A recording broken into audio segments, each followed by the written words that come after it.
The missile lock warning that screamed through the cockpit wasn't supposed to be there during a basic flight training session. Flight instructor Major David Chen had been demonstrating basic aerial maneuvers to his student when enemy fighters penetrated their training airspace, turning a peaceful lesson into life-or-death aerial combat, where his only wingman was a pilot with less than 50 hours of flight time. Major Chen had been flying F-16 Fighting Falcons for 12 years, accumulating over 2,000 flight hours through 2 combat deployments and countless training missions. At 34, he transitioned from frontline fighter operations to instructor duty at Luke Air Force Base in Arizona, where his job was to transform civilian college graduates into military aviators capable of defending American airspace. Today's lesson was supposed to be routine: basic formation flying, communication procedures, and defensive maneuvering techniques. His student, Second Lieutenant Alex Rodriguez, was 3 weeks into advanced flight training with exactly 47 hours of F-16 flight time, enough to handle basic aircraft operations but nowhere near ready for actual combat situations. They had launched at 800 hours into clear Arizona skies, climbing to 15,000 feet over the designated training area, where student pilots learned fundamental fighter aircraft procedures without interference from civilian air traffic. The airspace was restricted, controlled, and supposedly secure, a safe environment where mistakes meant failed check rides rather than lost lives. Viper, 12, maintained formation position at my 4 o'clock. Chen instructed his student through the aircraft's internal communication system. We're going to practice basic defensive turns, then return to base for debrief. Copy, Viper, 11. Rodriguez responded, his voice carrying the concentration of someone still learning to fly one of the most sophisticated aircraft in the world while processing radio calls, monitoring instruments, and maintaining situational awareness. Chen noted with satisfaction that his student was maintaining proper formation, spacing, and altitude. Rodriguez was progressing well through the training program, showing the steady improvement that marked future combat pilots. Today's exercise would add another step toward the young officer's eventual assignment to an operational fighter squadron. The training area stretched across dozens of square miles of empty desert, providing plenty of room for aerial maneuvers without endangering civilian populations. Chen had conducted hundreds of similar training flights in this same airspace, guiding nervous students through their first experiences with military aviation's demanding requirements. Viper, 12, I'm going to demonstrate a defensive split-S maneuver, Chen announced. Watch my aircraft attitude and throttle position as I execute the turn. He rolled his F-16 inverted and pulled through a half-loop that converted his aircraft's altitude into airspeed while changing direction 180 degrees.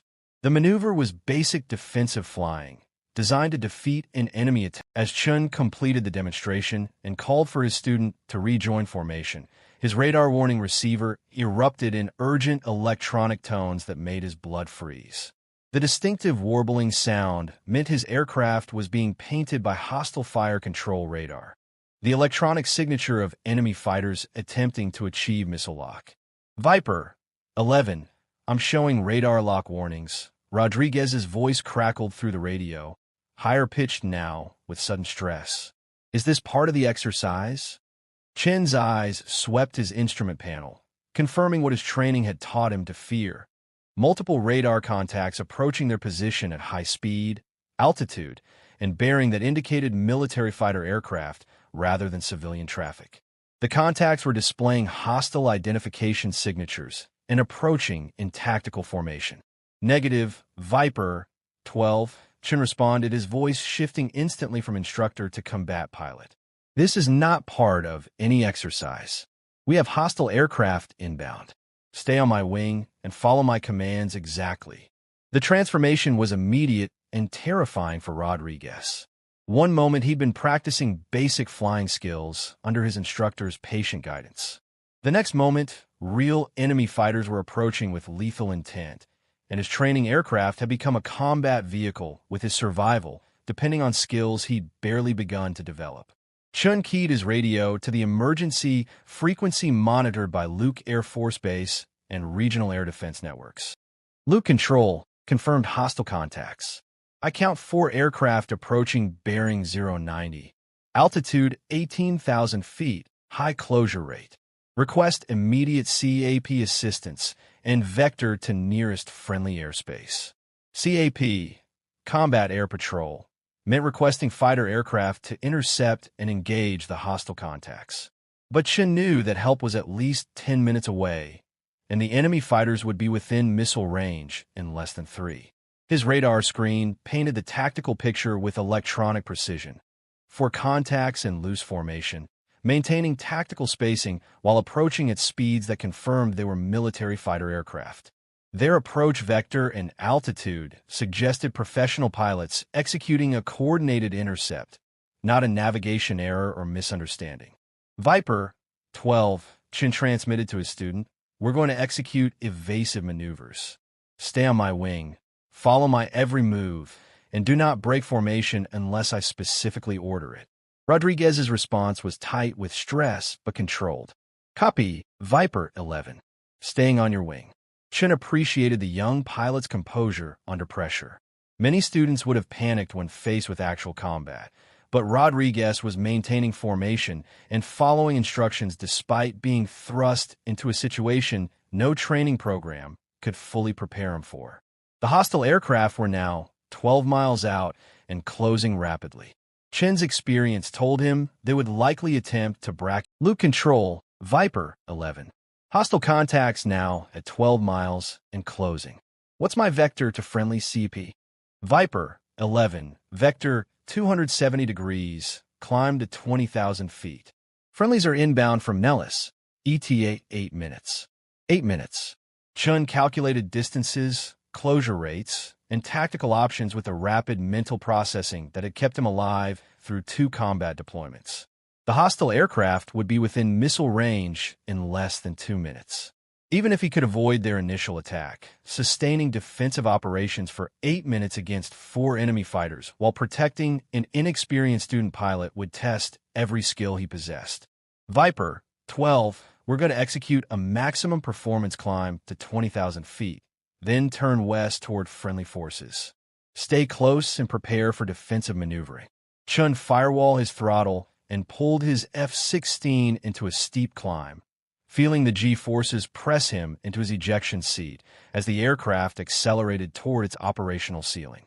Behind him, Rodriguez struggled to maintain formation while managing the physical demands of high-G flight and the mental pressure of knowing they were being hunted by real enemies.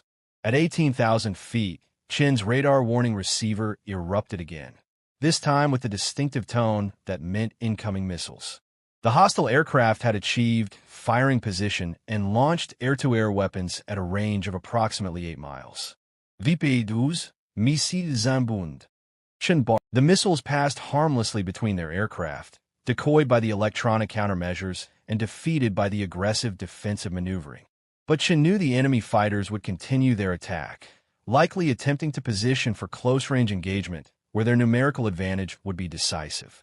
Luke Control, Viper 11. We've evaded initial missile attack, but are still under pursuit. What's the status of friendly CP? Viper 11. Friendly fighters are 6 minutes out. Continue evasive action and maintain westerly heading.